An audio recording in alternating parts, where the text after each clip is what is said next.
ไปไวๆอันนี้ทุกคนอย่างมาสบายดีสบายดีสบายดีโมโต้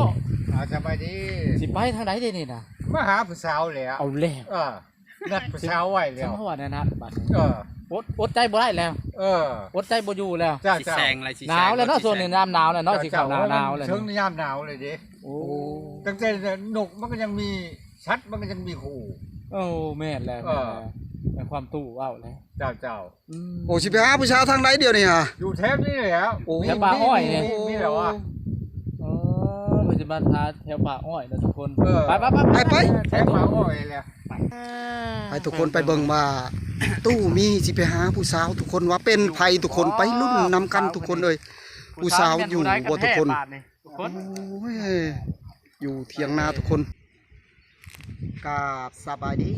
และก็สวัสดีพี่น้องปองปลายเมื่อสู่ขู่สู่คนในบรรยากาศยามเที่ยงมื้อนี้ก็มาพบกับบ่าวคำพงบ้านนาคือ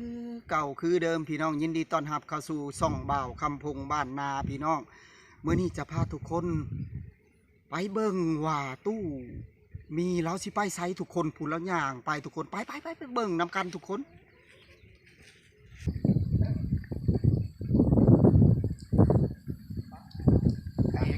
ไปไวๆอันนี้ทุกคนอย่างมาสบายดีสบายดีสบายดีโมโต้สบายดีสิไปทางไหนเด้นี่นะมาหาผู้สาวแล้วเอาแล้วนัดผู้สาวไว้แล้วสมหัวแน่นัดบัดอดใจบ่ได้แล้วอดใจบ่อยู่แล้วสิแซงอะไรสิหนาวแล้วเนาะส่วนนี้น้ำหนาวแล้วเนาะสิเข้าหนาวแล้วถึงยามหนาวเลยดิโอ้ตั้งแต่หนุกมันก็ยังมีชัดมันก็ยังมีขู่โอ้แม่นแล้วในความตู้ว้าวแล้วเจ้าโอ้สิไปหาผู้สาวทางไหนเดียวนี่ฮะอยู่แถบนี้แล้วแถวป่าอ้อยเนี่ยมีแล้วว่าเพิ่นจะมาหาแถวป่าอ้อยนะทุกคนไปแถวป่าอ้อยแล้วไปทุกคนไปเบิ่งว่าตู้มีสิไปหาผู้สาวทุกคนว่าเป็นไผทุกคนไปลุ้นนำกันทุกคนเลยผู้สาวอยู่บ่ทุกคน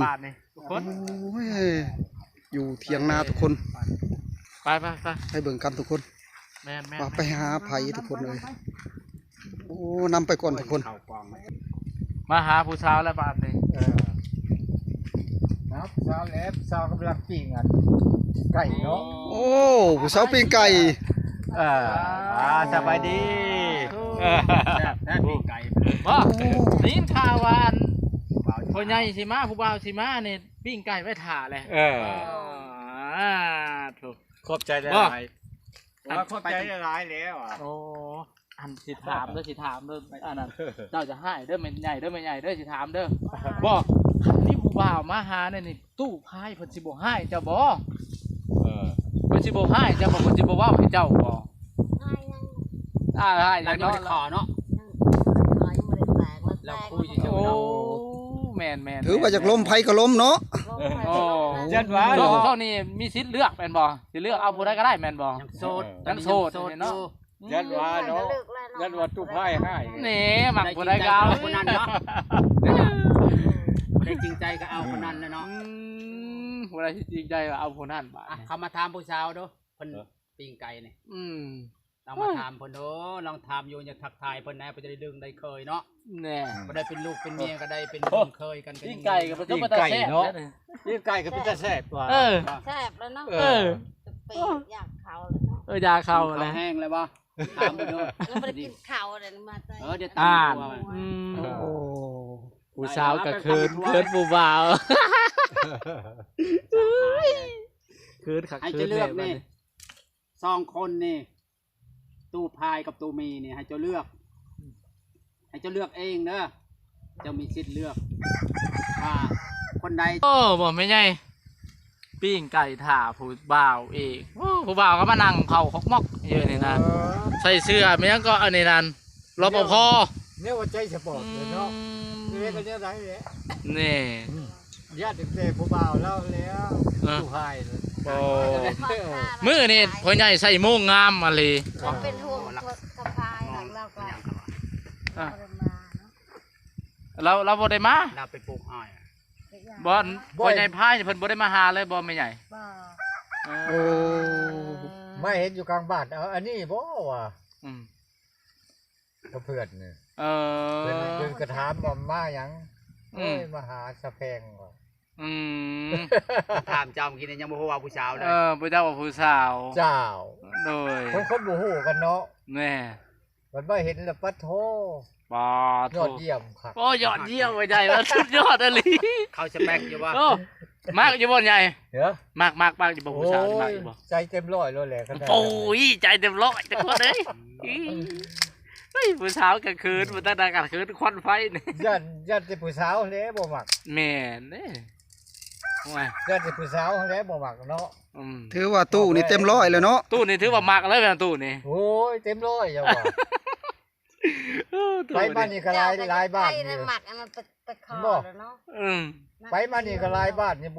บ่คือเจ้า โอ้ มาเลียวเห็นโอ้โทษ คือว่าว้าวคักบ่ คือว่าในใจนี่เรามีผัวบ่เห็นเรามีแฟนล่ะบ่วะ เออ โดย สด100%เลย เอ เด้ อ ไล่ไปเช็ด เออ ไปใส่กับไล่มดคนโสด บ่โสด100%อยู่ได้นี่นะ 100%ไป ม มีเวียกมีงานแล้วก็ไปบ่มีแล้วก็อยู่หมู่ไปบอกไป โอ้ โดย โอ้ปิ้งไก่ทาคักเนาะมื้อนี้เนาะ อ่ะ โอ้ย ขาไก่ตัวหนึ่งโห เออ บ้านเพิ่นโพ ขอบใจแล้ว คือโห ผู้ว่าผู้บ่าวสิมาราคาไก่ตัวหนึ่งโห เออ โอ้ดูปิ้งไก่โหปั๊บไก่ก็มีคนไหน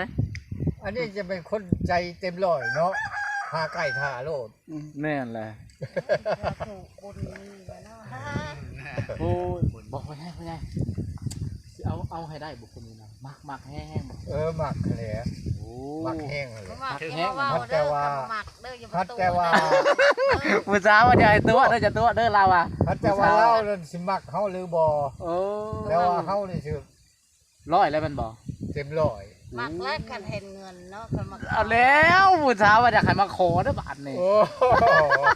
โอ้ย ตามค่าชินชอดค่าดองก่อนเนาะ ข้าเจ้าบ่มีเมียมักแล้วข้าเจ้ามีเมี แม่ ย ดิ ได้ บ่มีเลยเมียน่ะบ่มี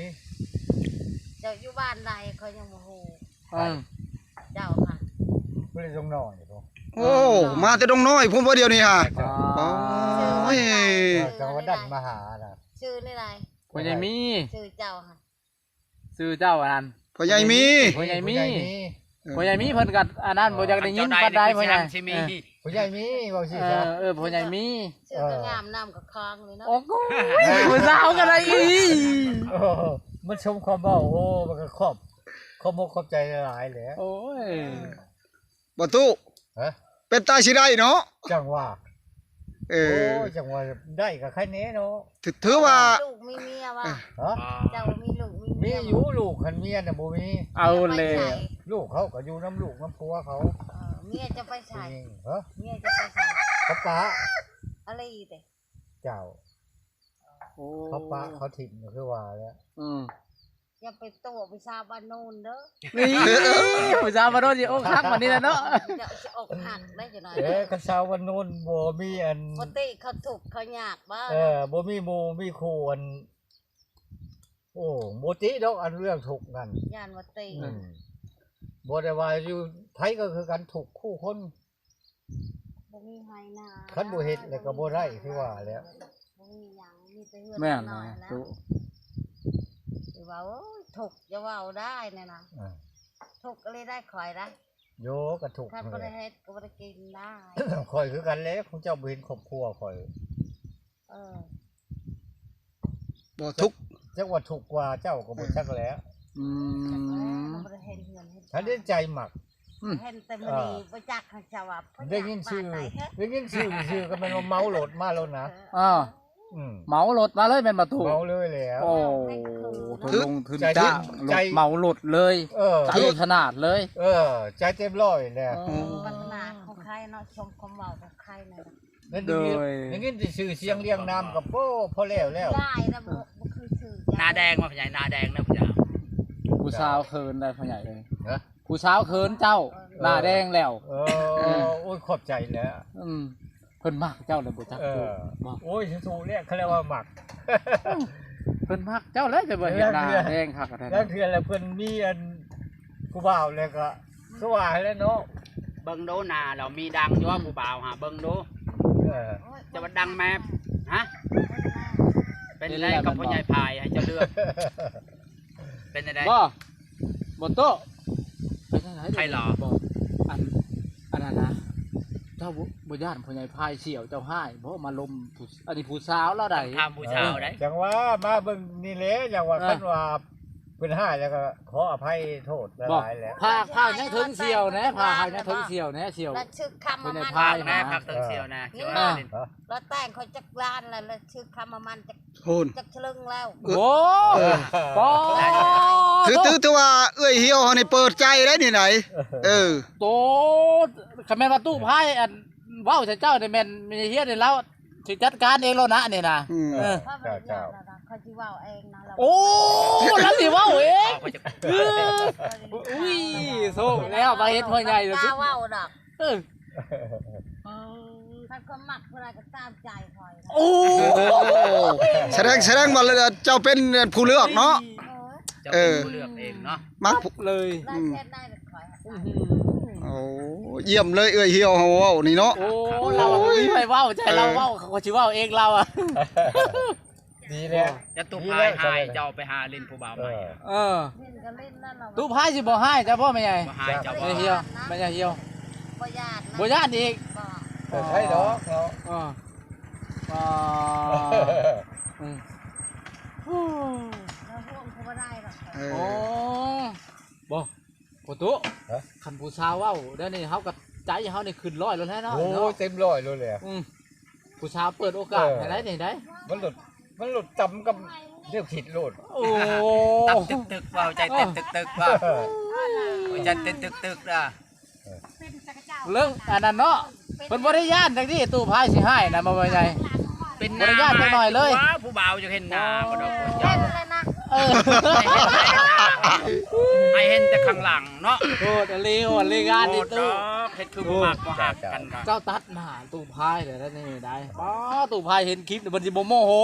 ถือเฮือนฮักผมบ่ว่านี่แป้นเฮือนรู้หมดแล้วนี่ เราไปเทิบเลิศเทิบไก่ข่อยนี่เด้อ คือไก่เจ้า ก็คือว่าโหดสุดเลยเนี่ย เรามันเอาไว้ว่า เออ เอาเราชัญญากับเจ้ารู้แม่นเด้ เราบ่ได้ดีกับเรา โอ้ ชัญญาคือว่า บ่แม่นไฟใหม่แล้วบ่ปีไก่กับไผใหม่แล้วบาดนี้โอ้ยกำลังเข้าที ไฟใหม่แล้ว สอง เออ แล้วมันอันนั้น จบแล้วไปทำพวก ไป อ่ะบาดนี้ไปตำบักถั่วก็ไปกินข้าวกินน้ำก่อน เพิ่นตำมัก ไอ้เจ้าเด้อ ถั่ว ตำ แล้ แล้ว ว เช้าสิมาตำมักถั่วให้พ่อใหญ่ ผู้สาวสิไปตำบักถั่วแล้วบาด เช้านี่เนาะ โดยไป สิแซ่บคือบ่แซ่บ แม่น ทุกคนการมาเพิ่นเป็นได้ ถ้าข่อยก็บ่ได้เฮ็ดเองเด้อ เป็นเรื่องลองกูดูผู้บ้านจะซีนเบิ่งน่ะ แหน่สิตำบักถั่วให้ผู้บ่าวกินบาทเลยทุกคนเลยไป ตู้เจ้าสิกินสีมือไผเดียวนี่ตำบักถั่วหั่น จะกินซีมือผู้สาวนี่แหละ กินสีมือผู้สาวบ่ถ้าเราลุ้นทุกคน ผู้สาวสิตำบักถั่วพาตู้มีกินทุกคนเลยตำผู้สาวตำแซ่บอยู่ดอก อายของแซ่บ ผมไปตำบักถั่วได้ บ่ว่าเด้อ อันนี้เขาจริง จะเป็นตำหยัง เป็นตำคน อายยาว เป็นตำคนได้ เป็นแต่ตำคนแม่นบ่ อยากสิบ่อายยาว ตัวเป็นตาแซ่บแท้ทุกคนเอ้ยผู้สาวตำบักถั่วมื้อนี้ฮะ ให้ตำบ่ตำเลยแล้วเขาว่า ข่อยก็เราลงอันนั้นมัน อยากกินชิมือเบาพรนี่นะเรา นานเอ้ย เลยมันพ่อเนี่ยว่าพร แปลก นานเจ้าเฮ็ดจังไดไปเก็บบักถั่วกับไปเก็บน้ำกันแล้วบัดนี้ พดแล้วมาห้องโน้ชีบ่ ไผอยากกินสีมือข่อยไผอยากกินสีมือน่ะฮะ คอยเนี่ยอยากกิน ไผอยากกินสีมือโลน่าจะแก้วขาว มันยังได้มาแต่ตั้งน้ำนะนี่ฮะ แม่ น้ำกินบ่นี่ฮะ แม่ แสดงว่ามีน้ำสร้างอยู่พุ่นเนาะ มีอยู่ โอ้กินแบบธรรมชาติทุกคนเลยน้ำสร้างเบิ่งน้ำงามซำใด งามสำคน งามสำคนบ่โอ้ก็พอกินอยู่ทุกคนเลย กินแบบธรรมชาติปู่ย่าตายายเฮาตะกี้ทุกคน ข้าวชาข แม่นหอมได้นำคำทุกคน ยามแรกมันก็มันบอกมา ตำหมกทั่วกันแล้วที่เรียบร้อยทุกคน ครับครับ คักแล้วมันบ่ กินไม่ยานไปจ้ะ ตัวอายมาทำงานแน่ๆเลย คอยได้เป็นวิชา กิน เข้าบ่ได้หรอก เบานี่มาพรมาที่พานไปข่าวกอกนี่แหละก็คนว่าว จะแพง จะบอกจะพา มา ด นั่งนี่บาพรที่ปอนเนาะปอนเจ้า เออ พาดแน่พอเรียกลูกให้ยา บ่าวพรสิป้อน เออ หาป้อนก็บ่ให้ป้อนอีกบ่ ถ้าป้อนมานั่นบุเนาะ เรือเลี้ยงลูกเพิ่นนั่นแล้ว เขากิน เรี แล้ ยว กเขาไปจากข้าว อ สา ย่าง รไป นี้ จาก เนาะเจอ มี มี ไปจากไข่ไก่ไปจากขนมเป็นพวกรถตู้มารถจักรเป็นชิปเป็นไปคัน ถือว่าคลิปนี้มาวันนี้ก็สิได้จบสำนี้กันทุกคน ถ้าชมคลิปหน้าต่อไปตอนนี้ก็ตูมีกำลังกินข้าวทุกคนก็จะพาทุกคนอีกคลิปหน้าจะพาทุกคนไปเบิ่งว่าตูมีจะมาจีบสาวมื้อนี้ว่าสิตัดหน้าตูพายว่าสิเป็นจังใดทุกคน ถือว่าคลิปนี้ขอจบสำนี้ก่อนทุกคน ขอกราบคำว่าสบายดี